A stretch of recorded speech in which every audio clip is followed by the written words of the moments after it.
আসসালামু আলাইকুম। সংবাদে আপনাদের সবাইকে স্বাগত জানাচ্ছি। আমি ফিরোজ তোহা। শুরুতেই সংবাদ শিরোনাম। বাংলাদেশের সর্বশেষ গুরুত্বপূর্ণ আপডেট সংবাদে আপনাকে স্বাগত। শুরুতেই সংবাদ শিরোনাম, পরে বিস্তারিত। প্রথমে জানাবো, আইফোন কিনতে ধর্ষণের নাটক। নারায়ণগঞ্জের রূপগঞ্জে মাহিয়া আক্তার নামে এক কলেজ শিক্ষার্থী আইফোন কিনতে বাবা মায়ের কাছ থেকে টাকা আদায় করতে অপহরণ ও সংঘবদ্ধ ধর্ষণের নাটক সাজিয়েছে। 24শে জুলাই দুপুর 12টার দিকে নারায়ণগঞ্জের রূপগঞ্জ থানার ভারপ্রাপ্ত কর্মকর্তা ওসি তরিকুল ইসলাম এই তথ্য নিশ্চিত করেন। এই ঘটনায় প্রাথমিক জিজ্ঞাসাবাদের জন্য মাহিয়া আক্তারের দুই সহপাঠী সিফাত মিয়া ও সিনথিয়া আক্তারকে আটক করে পুলিশ।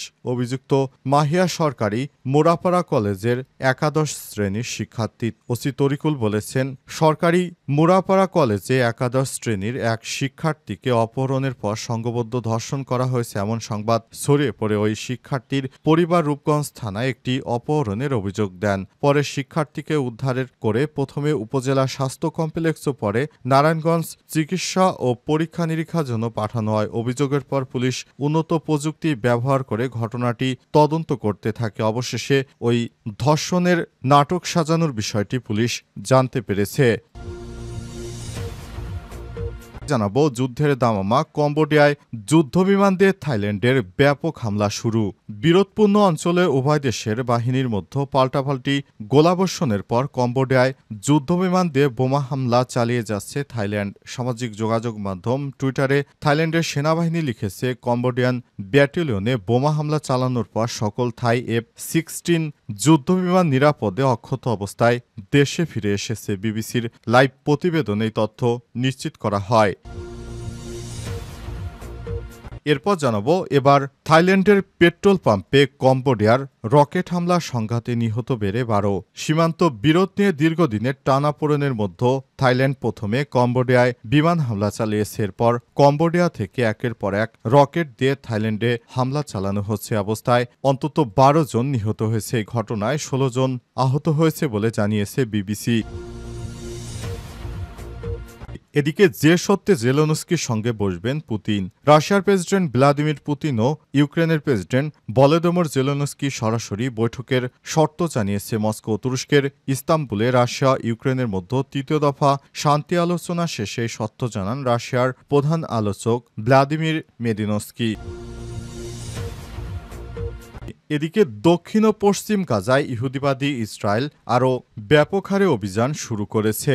ইসরায়েল হামাস যুদ্ধের 21তম মাস শেষে প্রথমবারের মতো দক্ষিণ ও পশ্চিম গাজায় ব্যাপক হারে স্থল অভিযান শুরু করেছে ইহুদিবাদী ইসরায়েলি। অবস্থায় ওই এলাকায় ট্যাঙ্ক ও সেনাবাহিনী শহরে ঢুকে সবকিছু তছনছ করে দিচ্ছে। এর আগে এই অঞ্চলে ইহুদিবাদী ইসরায়েল কখনো সামরিক অভিযান চালায়নি। এটি তাদের প্রথম অভিযান।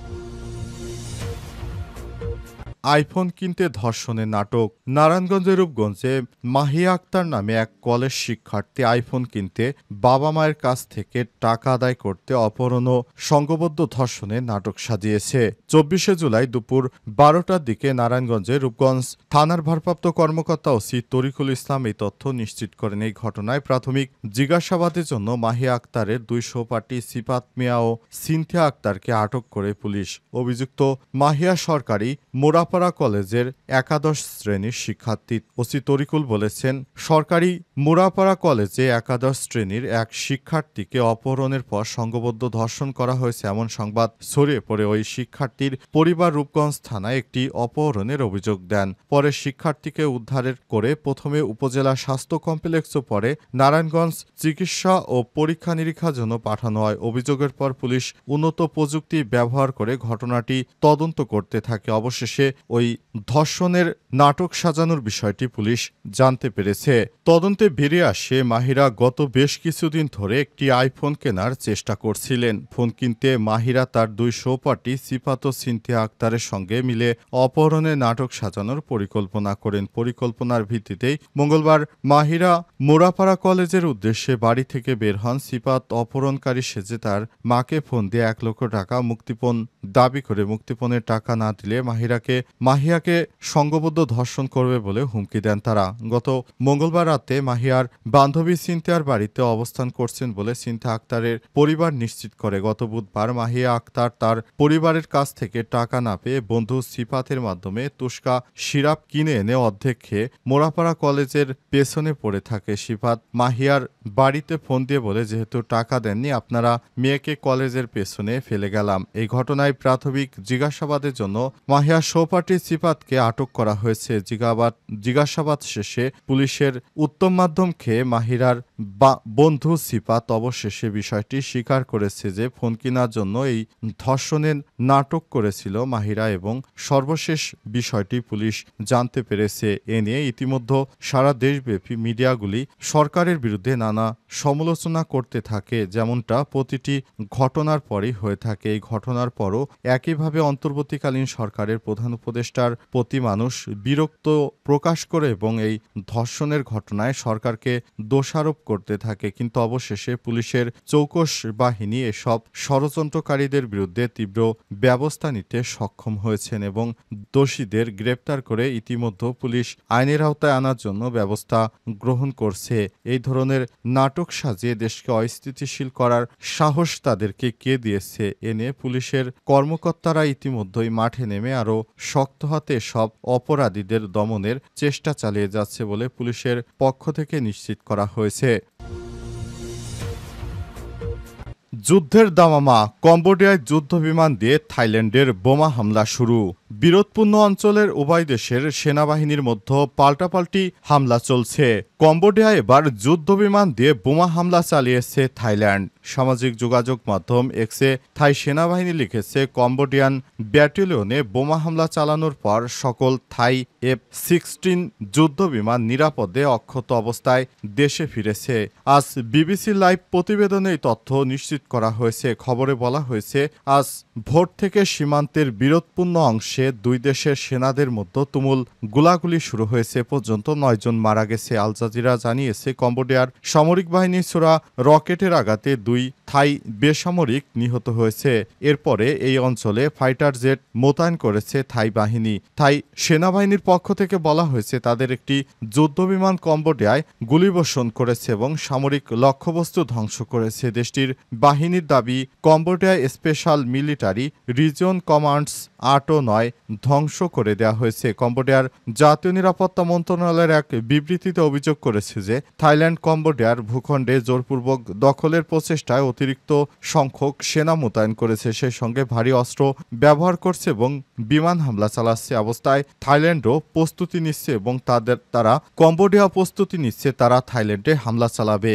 এমন এক সংবাদ আমাদের হাতে এসেছে। তবে সেই সংবাদ আসার পর ইতিমধ্যে আবার থাইল্যান্ডের পেট্রোল পাম্পে কম্বোডিয়া রকেট দিয়ে হামলা চালিয়ে দিয়েছে। সংঘাতে নিহত বেড়ে 12 জনে পৌঁছেছে।